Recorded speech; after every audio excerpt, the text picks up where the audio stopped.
అందరికీ నమస్తే. ఏపీలో వచ్చిన రిజల్ట్ అందరినీ షాక్ గురి చేసింది. ఇప్పటి వరకు అసలు ఎందుకు ఇట్లా అయింది? జగన్‌కు 11 సీట్లు రావడం ఏంది? 100 లేదా ఇంకా పైన వస్తాయనుకున్నాయి. ఒక్కసారిగా అందుకు ఎందుకు తగ్గిపోయినాయి? ఏదో జరిగిందా? దీనిలో ఏదో మతలబు ఉంది. జనసేనకు 21కి 21 ఎమ్మెల్యే సీట్లు, 2కు 2 ఎంపీ సీట్లు ఎట్లా గెలిచింది జనసేన? చంద్రబాబు నాయుడు పార్టీకి అన్ని సీట్లు ఎట్లా వచ్చినాయి? బీజేపీ ఏపీలో అన్ని సీట్లు గెలవడం ఏంది? ఇట్లా ఏదో ఒక అనుమానం అందరిలో ఉంది. నేను దానిపైన సీనియర్ జర్నలిస్టు దాదాపు ఒక సంవత్సరం నుంచి ఏపీ ఎలక్షన్స్ మీద వర్క్ చేసిండ్రు వాళ్ళ టీం అంతా. అసలు వాళ్ళు ఎక్స్పెక్ట్ చేసిండ్రా? వాళ్ళకు చాలా సర్వేలు చేసిండ్రు. వాళ్ళు ఎక్స్పెక్ట్ చేసిండ్రా ఈ రిజల్ట్ని? ఎందుకు ఈ రిజల్ట్ వచ్చింది మాట్లాడదాం. అన్న నమస్తే. ఏం చెప్తారన్న మీరు? మీరు ఎక్స్పెక్ట్ చేసిండ్రా ఇట్లాంటి రిజల్ట్ వస్తుంది, జగన్కు 11 సీట్లు వస్తాయి ఇట్లాంటి? ఈ ఈ రకమైనటువంటి ఫలితాలని ఓపెన్గా మాట్లాడుకుంటే ఎవరు ఎక్స్పెక్ట్ చేయలేదు, ఇంక్లూడింగ్ చంద్రబాబు నాయుడు. వైసీపీ శిబిరం అయితే అసలే అంచనా లేదు. టీడీపీ శిబిరం కూడా చెప్పడానికి చెప్పొచ్చు, మేము పాతాళంలోకి తొక్కేస్తామనేటువంటి మాటలు మాట్లాడతారు. అట్లాగే జగన్ కూడా వైనాట్ 175 అన్నారు, కానీ రావని వాళ్ళకు తెలుసు. ఇవి రాజకీయంగా ఎందుకంటే క్యాడర్ లోపల జోష్ నింపడం కోసం మాట్లాడేటువంటి మాటలు. ప్రాక్టికల్గా రెండు శిబిరాలు కూడా ప్రాక్టికల్గానే ఉన్నాయి. తెలంగాణలో ఎలా అయితే నాట్ ఈవెన్ 2% గ్యాప్ తోటి కాంగ్రెస్ బయటపడిందో, అట్లాగే ఆంధ్రప్రదేశ్లో కూడా హోరాహోరీ నెక్ టు నెక్ ఉంటుంది. ఎవరు గెలిచినా 100 సీట్లే ప్లస్ ఆర్ మైనస్ అనేటువంటి దాంట్లో అంచనాలు ఉండే. 2014లో చాలా నేరోలో టీడీపీ గెలిచింది, వైసీపీ 67 సీట్ల దగ్గర ఆగిపోయింది. సో అప్పుడు కూడా అరౌండ్ 110 లోపే టీడీపీ, బీజేపీ, జనసేన కూటమి. జనసేన అప్పుడు పోటీ చేయలేదు, టీడీపీ, బీజేపీ పోటీ చేసింది. వస్తే గిస్తే 2014 ఫలితాలు పునరావృతమవుతాయి అనేటువంటి అంచనాలు, ఆశలు టీడీపీ శిబిరంలో కూడా ఉండే.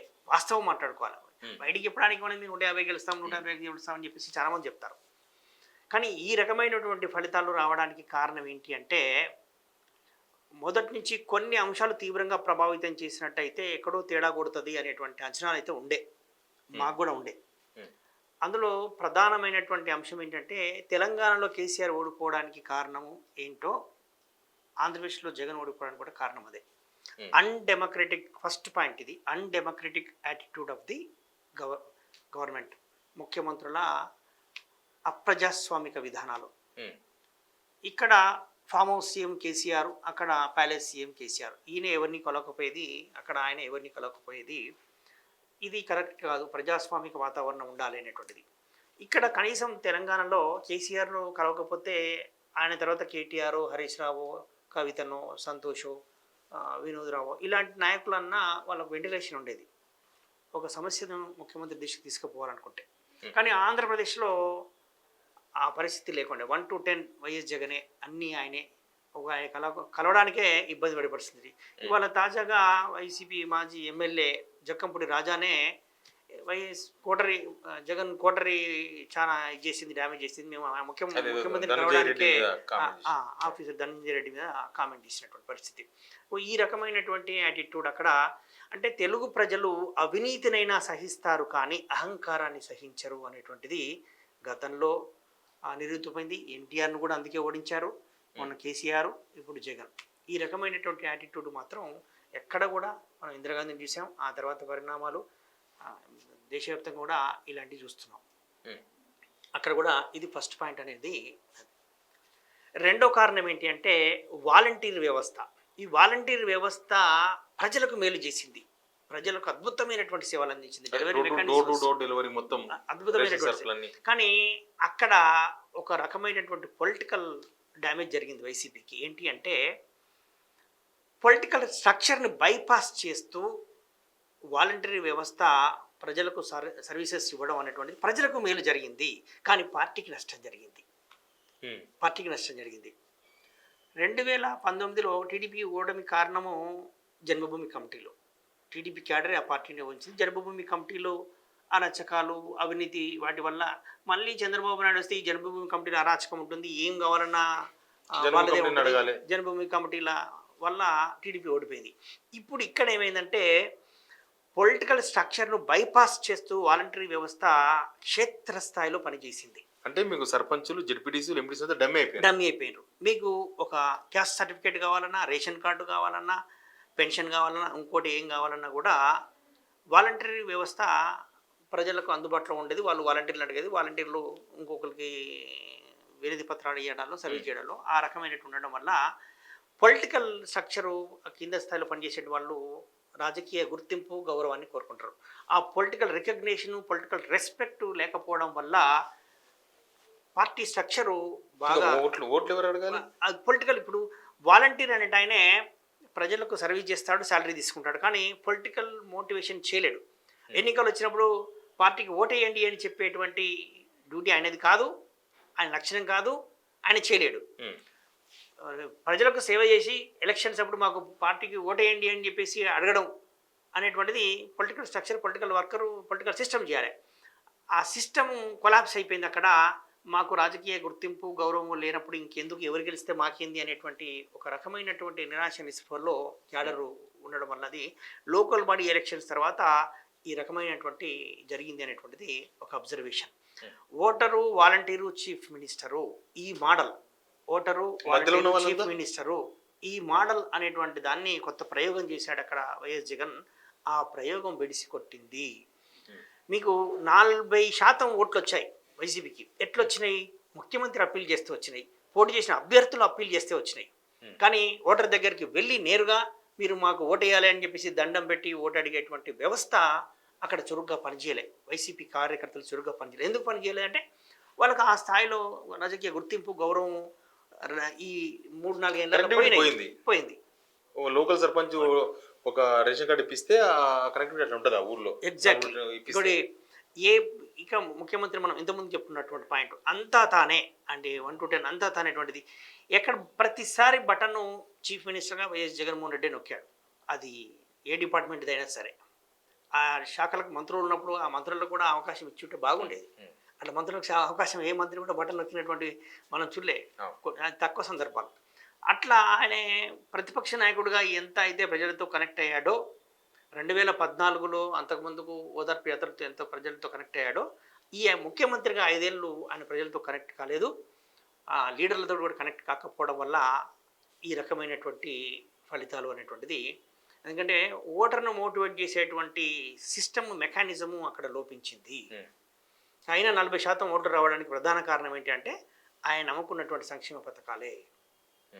అందుకే చాలా సంక్షేమ పథకాలు, అమ్మ ఒడి, అది ఇది చాలా ఏపీలో మనం ఒకటి అక్కడ అన్డెమోక్రటిక్ యాటిట్యూడ్, అహంకారం అటువంటిది. రెండవది వాలంటరీ వ్యవస్థ. మూడవది ఏంటి అంటే అక్కడ సామాజిక సమీకరణాలు తెలంగాణతో పోలిస్తే ఆంధ్రప్రదేశ్లో సామాజిక సమీకరణాలు బలంగా ఉంటాయి. ఆడ కుల ప్రభావం అనేది ఎక్కువగా ఉంటుంది. 2014లో టీడీపీ, బీజేపీ, జనసేన కూటమి ఉండడం వల్ల బెనిఫిట్ అయింది. అట్లాగే 2019 లోపల జనసేన వేరుగా పోటీ చేయడం వల్ల వైసీపీకి ప్లస్ అయింది. తర్వాత ఓటు చెరినియను నేను అని చెప్పేసి కొంత త్యాగానికి సిద్ధపడి జనసేన, పవన్ కళ్యాణ్ టీడీపీతో పొత్తు పెట్టుకున్నాడు. అక్కడ కాపు కమ్మ ఫ్యాక్టరీతో పాటు మొత్తం ఓట్ ట్రాన్స్ఫర్ అనేది స్పష్టంగా జరిగింది. బీజేపీ కూడా దానికి యాడ్ అవ్వడం వల్ల అర్బన్ ఓటు ఇంకా పెరిగింది. మోడీ చరిష్మా వల్ల కూడా కొంత వర్కౌట్ అయింది. పనులు అవుతాయి అనేటువంటి యాటిట్యూడ్ వల్ల, కొంత ఈ కారణం వల్ల, పూర్తిగా సామాజిక సమీకరణల వల్ల ఇక్కడే వైసీపీ కొంత చేసినటువంటి సామాజిక సమీకరణల ఎక్స్పెరిమెంట్. ఆయనే ఓసీ సెక్షన్స్ను కాదని చెప్పేసి ఎక్కువ బీసీ, ఎస్సీ, ఎస్టీ, మైనారిటీ పాట వాడడం వల్ల ఆయన పేదల క్లాస్ వార్, మేము అంత పేదల కోసం పనిచేస్తున్నాం, పెత్తందారు అనేటువంటిది ఒక చర్చ జరిగింది. దాంతో కొన్ని సెక్షన్స్ ఆయనకు దూరమైనాయి. ఆ సెక్షన్స్ ఏంటి అంటే ఓట్లు వేయించేటువంటి సెక్షన్స్, అవన్నీ కూడా ఓట్లు వేయించే సెక్షన్స్. ఆ సెక్షన్స్ దూరం అవ్వడం వల్ల అది దెబ్బతింది. ప్రజారాజ్యం పార్టీ కూడా అదే సామాజిక సమీకరణలు, సామాజిక న్యాయం అనేటువంటి దాంట్లో సామాజిక న్యాయం ఉండాల్సిందే. అయితే అది చాలా బ్యాలెన్స్గా ఉండాలి. సామాజిక న్యాయం ఏ పార్టీ అయినా చేయాల్సిందే. అన్ని వర్గాలను కలుపుకొని పోతేనే ఎవరైనా గెలుస్తారు. కులం అట్లానే ఇప్పుడు ఆంధ్రప్రదేశ్లో, ఇప్పుడు తెలంగాణలో కూడా కొంత బీసీలకు తక్కువ సీట్లు ఇచ్చి ఇతర వర్గాలకు కాంగ్రెస్ ఎక్కువ సీట్లు ఇచ్చిన కాంగ్రెస్ గెలిచింది. ఉమ్, అట్లనే ఆంధ్రప్రదేశ్లో కూడా అదే విధంగా టీడీపీ జనసేన కూటమి కూడా అదే రకమైనటువంటి ప్రయోగాన్ని చేసింది. ఉమ్, అది ఎక్కడైతే గెలవలేరు అనుకున్నప్పుడు వాళ్ళకు రాజ్యసభ సీట్లు ఇవ్వాలి, ఎమ్మెల్సీ సీట్లు ఇవ్వాలి, బీసీలకు ఆ రకంగా వాళ్ళ సేవలను తీసుకోవాలి. అక్కడ కొంతమేరకు రాజ్యసభ సీట్లు, ఎమ్మెల్సీ సీట్లు జగన్ ఇచ్చాడు. ఆ రకమైనటువంటి వాళ్ళ సేవలను ఆ విధంగా తీసుకోవాలి, సామాజిక న్యాయాన్ని ఆ విధంగా చూసుకోవాలి. రేపు ఇక్కడ గెలుపు ఇలాంటి ఎలక్షన్స్లో మాత్రము గెలుపు గుర్రాలకే టికెట్లు ఇవ్వాలి. అది ఇవ్వకపోతే మాత్రం ఓటమి పాలవుతారు. ఓకే, ఈ మూడు రీజన్స్ ఈ మూడు ప్రధానమైన రీజన్స్. రీజన్స్. ఇంకా ఇంకా ఇంకా ఇంకా రీజన్ ఏంటి అంటే ఎక్సెస్ వెల్ఫేర్ అనేటువంటిది అభివృద్ధిని పూర్తిగా పక్కన పెట్టేసి ఇప్పుడు గ్రామాల్లో వచ్చినటువంటి మా ఫీడ్బ్యాక్ ఏంటి అంటే, సార్ మా గ్రామాల్లో ఇంటర్నల్ రోడ్లు వేసు, మా గ్రామాల్లో డ్రైనేజీ సమస్య ఉంది, మా గ్రామాల్లో డ్రింకింగ్ వాటర్ సమస్య ఉంది, ఇంకా ఇరిగేషన్ సమస్య ఉంది. ఎక్కువ సమస్యల్లో కూడా డ్రైనేజీ సమస్యలు కూడా బాగా జనాలకు పైసలు వస్తున్నాయి కానీ డెవలప్మెంట్ కనబడతలేదు.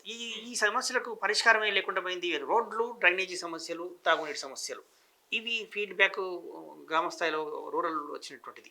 సో ఈ సమస్యలను అడ్రస్ చేయకపోవడంతో కొంత మేరకు డ్యామేజ్ జరిగింది. ఇంకోటి కొంత ఈ వెల్ఫేర్ అవసరమైనటువంటి వాళ్ళకే వెల్ఫేర్ ఇవ్వాలి. మనకు చైనాలు సామెత చేపలు పట్టడం నేర్పించాలి కానీ చేపలు ఇవ్వడం కాదనేటువంటిది. ఆ రకంగా వెల్ఫేర్ స్కీమ్స్ కనుక ఉన్నట్టయితే బాగుండేది. అట్లా కాకుండా గుడ్ మిక్స్ లేకపోవడం వల్ల, వెల్ఫేర్ డోస్ ఎక్కువ అయ్యి కంప్లీట్గా డెవలప్మెంట్ లేకపోవడం వల్ల కొంత డెవలప్మెంట్ చేసామని చెప్తున్నారు. అయితే అది ఆ ప్రచారం చేసుకోవడంలో వైసీపీ విఫలమై ఉంటుంది. ఓకే, ప్రతిపక్షాలు ఈ డెవలప్మెంటే లేదు అనేటువంటిది చేశారు, అప్పుల పాలు చేశారు, మీరు డెవలప్మెంట్ లేదు, అంతా పనిచేశారు, పప్పు బిళ్ళల కింద పనిచేశారు అనేటువంటిది బాగా ప్రచారంలోకి పోయింది. కొంత సెక్షన్ యూత్ బాగా వైసీపీకి వ్యతిరేకంగా ర్యాలీ అయిపోయింది ఇటువంటి విషయాల లోపల. ఉపాధి లేకపోవడము, ఎంప్లాయ్మెంట్ లేకపోవడము అనేటువంటిది ఇవి అంశాలు.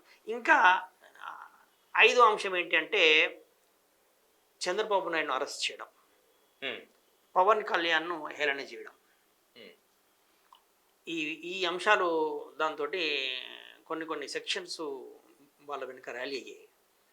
ఇది కరెక్ట్ కాదు అనేటువంటి, యాటిట్యూడ్ కరెక్ట్ కాదు అనేటువంటిది చంద్రబాబు నాయుడును అరెస్ట్ చేయడము, తర్వాత పవన్ కళ్యాణ్, టీడీపీ నాయకులను, కొద్దిమంది నాయకులను అరెస్ట్ చేయడము. అంటే పోలీసులను బాగా ఉపయోగించుకొని, ఎక్కడైనా కూడా ప్రభుత్వాలు ఏవైనా కూడా పోలీసులను బాగా ఉపయోగించుకొని ఈ రకమైనటువంటి భయభ్రాంతులకు గురి చేసేటువంటి కనుక చేసినట్టయితే ప్రజలు సహించరు. సో ఈ రకమైనటువంటి 5 కారణాల వల్ల వైసీపీకి ఆడ దెబ్బపడిందని చెప్పుకోవచ్చు. ప్రధానంగా చేసినటువంటి మంచిని చెప్పుకొని ఓటర్ను మోటివేట్ చేసేటువంటి పొలిటికల్ స్ట్రక్చర్ దెబ్బతినడం వల్ల అది అక్కడ గ్రౌండ్ లెవెల్ క్షేత్రస్థాయిలో పొలిటికల్ స్ట్రక్చర్ దెబ్బతిని బైపాస్ చేస్తూ ఆయన ప్రోగ్రామ్ ఒకటి వినిపిస్తుంది చాలా మందిలో అనుమానం కూడా, మీరు కొద్దిగా క్లారిఫై చేయాలి. ఈవీఎంలో ఏమన్నా టాంపరింగ్ జరిగిందా? ఎవరో రవీంద్రనాథ్ రెడ్డి అని జనగం మేనమామ ఎవరో ఆయన ఆరోపణ చేయకపోయినా సరే ఏదో జరిగింది, జగన్ 14 రావడం ఏంది, కనీసం 70-80 అన్నా కొంత మర్యాద పూర్వకంగా ఎక్కడైనా అంటే 50+ పోయినసారి 67 వచ్చాయి, కనీసం 50-60 మధ్యలో ఉంటుంది. ఈవీఎంలో టాంపరింగ్ చేసిండొచ్చా? భారతదేశంలో ఈవీఎంలు ఇంట్రొడ్యూస్ చేసినప్పటి నుంచి కూడా 2004లో ఈవీఎంలు ఇంట్రొడ్యూస్ చేశారు. ఈ 20 నుంచి కూడా ఈ రకమైనటువంటి చర్చ, ఇది ఎంతవరకు సేఫ్, వీటిని ట్యాంపరింగ్ చేయడానికి అవకాశం ఉందా అనేటువంటి చర్చ జరుగుతూనే ఉంది, కానీ ఎక్కడా నిరూపితం కాలేదు. ఇవన్నీ నిరాధార ఆరోపణలు మాత్రమే. ఓడిపోయిన ప్రతిసారి ప్రతి ఒక్కరు ఈ విధంగా చేస్తారు. కాంగ్రెస్ ఓడిపోయినప్పుడల్లా ఈవీఎంలు అంటారు. ఇప్పుడు ఇప్పుడు అనట్లేదు ఈవీఎంలే అని చెప్పేసి, ఇప్పుడు అనట్లేదు. ఈ ఎన్నికలు మరి వాళ్ళ దగ్గర అంటే ఆ రకం ఉండదు. అవి నిరాధార ఆరోపణలే, అవి రుజువు కానంత వరకు. ఎక్కడైనా ఓడిపోయిన ప్రతిసారి ఓడిపోయిన వాళ్ళంతా కూడా మేము ఈవీఎంల వల్లే ఓడిపోయామని చెప్పిస్తారు. ఆధారాలు దొరకవు, ఆధారాలు సాధ్యం.